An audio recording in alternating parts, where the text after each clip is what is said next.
Hello everyone, today I'll show you how to add or insert an red color arrow in a PDF file using Adobe Acrobat Pro DC. Open your PDF file and select this tools option and this scroll down. Here you will find this comment option, select here.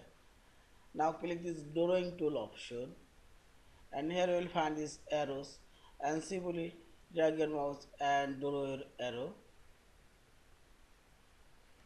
Now here you will find this arrow color option. Now select your border color option and select your red color and see the arrow's color now says. Also you can see the arrow thickness. Say this. And click this gear option or click this right button for properties. Here also you can see the arrow's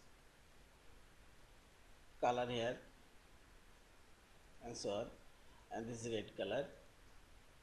You can see the opacity. Yeah. Now select OK. Now you can increase decrease arrow size and here you can change border thickness and finally select this file option, save or save as LPDF file. Thank you for watching. Please subscribe, like, share and comments.